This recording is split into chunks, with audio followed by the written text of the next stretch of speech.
So I was on Twitter the other day. Yeah. And a friend of mine, John, a follower, sent me this message. It was just a screenshot, and here's his message. From Joanna, who he was dating. Hi, Joanna. Going on several dates. She said to him, apparently in the morning after one of their dates, "So I watched a couple of the Bible Reloaded episodes on YouTube. That's us. Hey. I'm sorry, man. But I don't think we should see each other again. Although I'm not actively practicing, I am a Christian. Also, my dad was a pastor, my brother is a pastor, and my mom's fiancé is also a pastor. It's a lot of pastors. I'm ultimately looking for a relationship to progress into something serious, and I don't see that happening with someone so opposite of my family." Bummer. Probably turn out for the best, though, honestly, when it comes down to it. I felt bad a little bit. I mean, if she's going to be like that, I don't feel that terrible. Like, we're part of the vetting process, but because we were the issue. We were the straw. Specifically. We were the straw that broke it.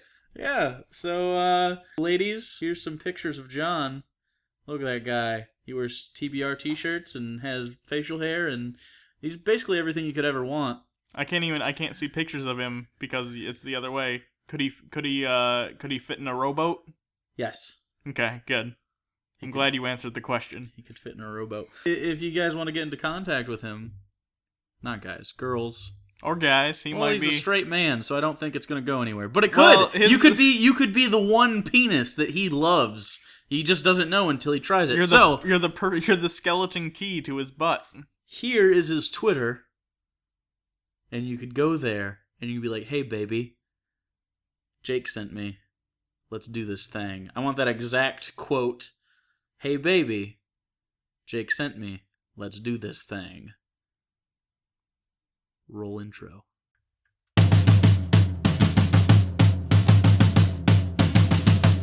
La la la la la la la la la la. Here we go. It's the Bible Reloaded, the logic explosion, like Jesus and Moses, but it's Hugo and Jake. The Bible is jaded, and most of it taken, so get educated with Hugo and Jake. Pull up a new and stop what you're doing. It's Bible Reloaded time. They call it debated, the theist will hate it, like talking to taken, but it's Hugo and Jake. So I'm with the show then, it's not candy coated, it's the Bible Reloaded with Hugo and Jake. With Hugo and Jake. Hello, everyone. I'm Hugo, And I am Jake. and this is the Bible Reloaded. That was a weird pause. Yeah. You got good at it for a little bit, and now you're regressing. Now I'm overshooting the pauses. Yeah, it's But yeah, it's been so long since we've done one of the Bible study videos. actually November 25th. November 25th, so over a month. Mm-hmm. Like over a month and a week. Yeah, I think we're rusty. Yeah, we're a little rusty. We're not rusty. Get some of those. What do you get rid of rust with? Yep. You just scrap it. You scrap the whole thing. there's solutions. But No, don't have time. PB something. I can't remember.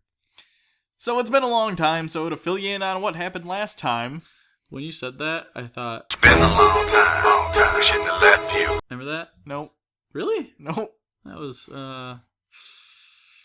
TLC maybe. I don't know. So last time David was at war because the son of Saul had come into power, and now there's a power struggle between David's followers and Ish-Bosheth's followers. Yes. And today we get the conclusion of that war and what happens after David comes into power. And if you remember, way back at the beginning of 2 Samuel and the end of 1 Samuel, Saul died a couple different ways, but the time David was made aware of it, he was very pissed off and killed the guy that let him know that he died. Because David's a hypocrite. Yes.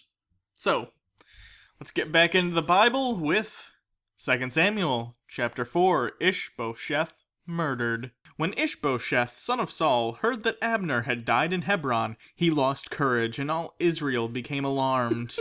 All Israel, they were like, "Oh fuck, that one guy died." Did you hear about that? This is, I am currently alarmed. This is the most exciting thing that's happened in my life. I'm 40. Now, Saul's son had two men who were leaders of raiding bands. One was named Bana. That's a little close to banana for me. I don't like that. I feel like I'm gonna fuck that up. Just say banana. Okay. One was named Banana, and the other Rechab. They were the sons of Ramon, the Beerothite from the tribe of Benjamin. Beeroth is considered part of Benjamin. Thank you, Bible. Thanks, Bible. It's always helpful. I know. because the people of Beeroth fled to Gittaim and have resided there as foreigners to this day. That was as clear as you could be about it. Jonathan, son of Saul, had a son who was lame in both feet. Why is that he had, funny? like, bad ankles, sports injuries. He was 5 years old when the news about Saul and Jonathan came from Jezreel. His nurse picked him up and fled, but as she hurried to leave, he fell and became disabled. Wait. Is that separate from the lame feet? Is that how the feet came to be? I think that's the origin story of the feet. That dumbass nurse. So we better bad. flee. Oh, fuck. He's not fleeing anywhere without me now. He's not. Hold on. Now Rechab and Banana, the son of Ramon, the Beerothite, set out for the house of Ish-Bosheth, and they arrived there in the heat of the day while he was taking his noonday rest. In the heat of the day. That's what you get to do when you're a king. You just go outside. And take a siesta. Yeah. They went into the inner part of the house as if to get some wheat, and they stabbed him in the stomach. Then Rechab and his brother Banana slipped away. This is Just like a banana to slip. What an asshole. but Who says we're rusty? Making puns. We're on top again. Banana puns, Yeah, which are the least good puns. But these brothers came and they fucking killed the actual king of Israel because, I don't know, the plot demands it. Verse 7. They had gone into the house while he was lying on the bed in his room. After they stabbed and killed him, they cut off his head. Taking it with them, they traveled all night by the way of Arabah. They brought the head of Ish-Bosheth to David at Hebron and said to the king, "Here is the head of Ish-Bosheth, son of Saul, your enemy, who tried to kill you. This day the Lord has avenged my lord the king against Saul and his offspring." This is what an extreme way. Yeah, bringing heads to people. Like, why? There's something about that culture that loves to cut off why do heads. they decapitate everybody? Like, not just Hebrews, just everyone in that fucking geographical region is like, I mean, we could just kill him and then nothing else. Or we could take his fucking head off and carry it around like an accessory. Well, you gotta. What else is hair for? It's just there so you can, like, grab things by the top. Sex. It's almost designed. It's like a banana. I hate you. David answered Rechab and his brother Banana, the sons of Ramon the Beerothite, "As surely as the Lord lives, who has delivered me out of every trouble, when someone told me Saul is dead, and thought he was bringing good news, I seized him and put him to death in Ziklag. That was the reward I gave him for his news. How much more when wicked men have killed an innocent man in his own home, on his own bed? Should I not now demand his blood from your hand, and rid the earth of you?" Wow. If David would have gone and killed him, would have been probably fine. Yeah. "We ended the war for you, David. Oh, fuck, I don't get to kill anyone else. Better kill you." You're my last ones. And as we know, the whole point is David's an innocent person. He doesn't want innocents killed. Fuck you. Yes, he does. He kills innocent people all the time. All the time. Like, that's his job description. And plus his boyfriend got murdered, so. It changed him. He's like Arabian Batman. He's like Gus. He's like Gus from Breaking Bad, who I definitely think was gay. Maybe. No one gets that broken up over a friend dying. I wouldn't get that broken up if you died. Via drug cartel. See, now everything's falling apart because clearly we're gay sex friends. Gay sex friends? Yeah. That sounds like a sitcom. Gay sex friends! Fucking butts. And decorating. It's It's not a jingle at the end. No. It starts jingle and then Ends spoken word. ends not jingle. It's very avant-garde. Art house. So David gave an order to his men, and they killed them. They cut off their hands and feet and hung the bodies by the pool in Hebron. Why would you put him next to the pool? David likes to look at it when he's hanging out. Let's assume it's a recreational pool. Why the fuck? No one's just gonna want to go. Keeps kids away. No one wants kids near a pool. But they took the head of Ish-Bosheth and buried it in Abner's tomb in Hebron. Just the head. They made no attempt to find the body. They just said, "This is close enough. We'll respect you enough to put your head here, but not enough to find your body." It's the thought that counts. So then, we move on to chapter 5. David becomes king over Israel, which was really easy for David when it comes down to it. I wish people would kill my enemies and come and tell me, "Hey, you're king now." And I'd be like, all right. Well, there's a long list of people that are gonna have to die for me to be king. So many. Like, every person in political power. The entire government. The entire government. And then anyone who's better than me. And 9/10 of the country. 9/10 of planet Earth, actually. And then I will be king! Get on it. Maybe. Get on it. TBR Nation. The world would be in ruins at that point, but... It doesn't matter. I'll be the top. As long as you're the top. Fuck it. Even if it's Planet of the Apes, you'd want to be... Well, yeah. You want to be Zeus. Goddamn right you do. No one better fucking Charlton Heston me, I tell you. Monkeys are funny. Banana! Who says we don't still got it? We can pick this up like a fucking bike. Oh. This is... It sure is something. It is. I don't know what it is, but but it's something. It's definitely... It's got a value. At least a value. David becomes king over Israel. All the tribes of Israel came to David at Hebron and said, "We are your own flesh and blood.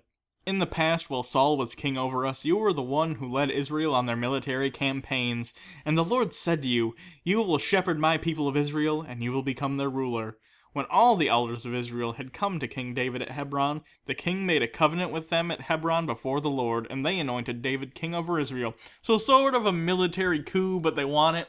So the military has now taken control of the country, which, if you're aware of world history, always the best course of action. Almost always works out for someone not in that country. David was 30 years old when he became king, and he reigned 40 years. In Hebron he reigned over Judah 7 years and 6 months, and in Jerusalem he reigned all Israel and Judah 33 years. The king and his men marched to Jerusalem to attack the Jebusites who lived there.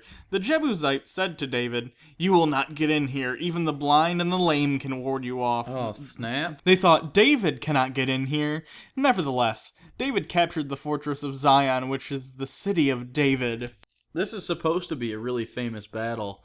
The History Channel has done things about this. It's like a paragraph long. It's not like the one detail you get about this is hypothetical. Yeah. On that day, David had said, "Anyone who conquers the Jebusites will have to use the water shafts to reach those lame and blind who are David's enemies." Ooh. That is what they say. The blind and lame will not enter the palace. And I've seen people say, like, "Oh, David hates the lame and the blind." No, that's not what this verse is saying. If you read it in context, it's all about him throwing an insult back at the people who said, right, "Hey, even the lame and the blind could beat you off." Beat you off? You know what I mean. They can beat him off. They probably could. You don't need legs to jerk someone off unless you're into that. It's a foot job. So apparently people claim that David conquered Jerusalem through the water shaft, which would be like an irrigation duct or something. Some sort of water tube that went into the city, and all he had to do was fucking walk into it. Yeah, so think like Death Star Mark 1, where it's like, "Hey, we have this shaft that goes directly to the core, why don't we cover this?" Like, no, we gotta leave it open. Except instead of many rebels dying, none rebels died.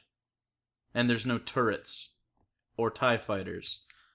And it's poorly written. And Mark Hamill doesn't have a part. We should put him in. Here's a picture of Mark Hamill. That's it. He's looking good for his age. He's okay. David then took up residence in the fortress and called it the City of David. What a humble guy. It's real creative, too. He built up the area around it from the terraces inward, and he became more and more powerful because the Lord God Almighty was with him. Also all the people he murdered. Was he just, powering up like Goku? Yeah, the more people he defeats, he gains power levels or something. I haven't seen that show. Like Kamehameha? Or a Spirit Bomb? Occasionally he'll combine with, Vegeta. I haven't seen GT, which I know that's what that's in, I believe. I don't know. I don't watch it. I think they have to wear like a necklace or something. No, they do that dance and then they punch each other's fists, but sideways. Yeah. Oh, I have no idea. My girlfriend was watching it the other day and it looked like the dumbest thing. Oh, it's not the best thing. And then, one time, I guess, if they mess it up, they combine but become super shitty, like Goku. Do they really? Like Goku and Vegeta became a fat kid or something. Yeah? Yeah. That's amazing. Now Hiram, king of Tyre, sent envoys to David along with cedar logs and carpenters and stonemasons, and they built a palace for David. Thanks. Yeah, thanks for the palace, guy. Then David knew the Lord had established him as king over Israel and had exalted his kingdom for the sake of his people, Israel. Or everyone in the immediate area was fucking terrified of being murdered. Yeah. And we're like, maybe we should appease this guy. Let's build him a palace, and maybe he'll just stay in the palace. Yeah. He's like Hitler, but like before stuff started getting bad, where people were just like, okay, you can have Poland, but stop it. Stop it, Hitler. Stop it. Silly Hitler. After he left Hebron, David took more concubines and wives in Jerusalem, and more sons and daughters were born to him. So he was just nailing bitches left and right. So he already had 3 wives, I believe. Yeah. So now he has more, and he has concubines, which at the time, why do you even need wives and concubines? They serve pretty much the same purpose. I don't know, is there like a... It's just a social status thing, I think, but still, it Like if they weren't of the tribe, they were considered a concubine and not a wife because Maybe. they'd be more like a sex slave? that makes I guess sense. I've never looked into it. Because it'd be socially unacceptable to be like, hey, person who's from a different tribe. I don't know. But David has some kids. One of them looks like it's named Shamua, which is probably a fat kid because Shamu joke. But then Solomon is also in there. The other ones don't really matter. I guess important, if you want to know that. It is important. Pay attention. Alright, and we will end today on David defeats the Philistines, because that's what he does best. Haven't they defeated the Philistines like 5 times now? Yeah, but they just keep coming back like putties in Power Rangers. They're also, I was gonna say herpes. Putties are a lot like herpes. Yeah. Except they don't have a weak spot. They're there forever. So wrap it before you tap it, kids. Or else the Power Rangers are gonna fight your genitals for the rest of your life, and you don't want that. Or maybe you do. That's a fetish someone has.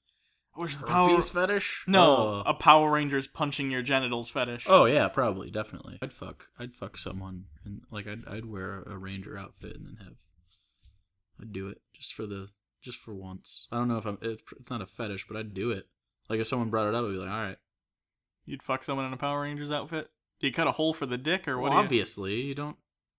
I feel like you can't just like it's stretchy material, but that's not. Because I feel like the suit morphs around your body, yeah. So I feel like if you get like a power boner or whatever, it should just inherit the powers of the give Power you, Ranger. It should give you a power condom or something. A power why would okay. Pterodactyl. that's the Pink Ranger. Yeah, you don't know a lot about Kimberly. I know Kimberly better than you. Apparently. When the Philistines heard that David had been anointed king over Israel, they went up in full force to search for him, for some reason. Full force! But David heard about it and went down to the stronghold. Now the Philistines had come and spread out in the valley of Rephaim. So David inquired of the Lord, "Shall I go and attack the Philistines? Will you deliver them into my hands?" Has the answer ever been no when David asks, "Can I go kill all these people?" David should really reflect on this and decide, is it really what God wants, or is David just talking to himself and saying, yeah, murder those people? The Lord answered him, "Go, for I will surely deliver the Philistines into your hands." So David went up to Baal Perazim, and there he defeated them. He said, "As waters break out, the Lord has broken out against my enemies before me." That would probably be poetic in Hebrew. So that place was called Baal Perazim. But it was already... Okay, whatever, fuck it, I don't care. The Philistines abandoned their idols there, and David and his men carried them off. "Ha-ha, these idols are mine now." Once more the Philistines came up and spread out in the valley of Rephaim. So David inquired of the Lord, and he said, "Do not go straight up, but circle around behind them and attack them in front of the poplar trees." So flank them. Yeah, flank them. It asked the Lord to do the most basic military thing. Sun Tzu would be like, come on, step your game up. "As soon as you hear the sounds of marching in the tops of the poplar trees, move forward, because that will mean the Lord has gone out in front of you to strike the Philistine army." So David did as the Lord commanded him, and he struck down the Philistines all the way from Gibeon to Gezer. Those poor Philistines, man. They haven't won a single battle that is recorded in the Bible. They're not even a threat at this point. They're not. Just like, oh, are we going to go kill more Philistines? This is kind of fucked up. This is a little bit like quail hunting. Like, they don't really stand a chance. But they're delicious. Quail is delicious. Quail is my favorite bird meat. Really? Not duck? Or... I guess I haven't had duck. Duck is pretty rich and delightful. Quail is the best I've had so far. Actually, I'm craving duck now. Someone give me a duck. Let's go get a duck. You have to, like, order those ahead of time, usually. Let's go find a wild duck. It's okay. We'll wring its neck. You can wring its neck. I think it'd be hilarious to watch you kill a thing. Oh, I'd cry. I'd cry deep in my soul. But really, on the outside, it would harden me. Anyways. And then we'd feast. Yeah.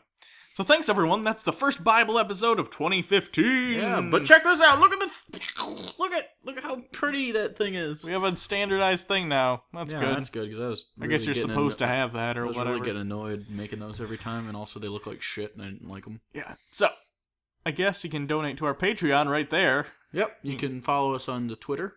You can go ahead and subscribe if you haven't already. I think that's it. Those are the things on that. This is so much simpler now. I don't like it. It's streamlined. I've decided I don't like this. So next time we'll get into some Ark things. The Ark will be brought into Jerusalem. A guy will get killed. David's wife will get jealous. It'll be a whole bunch of fun. Yeah, it'll be like Naked Footloose. So until next time, I'm Hugo. And I'm Jake. And this has been the Bible Reloaded. And next week we'll decide which Rugrat was the sexiest. Chucky. Susie. Chucky's the hot one with the glasses. Susie's token.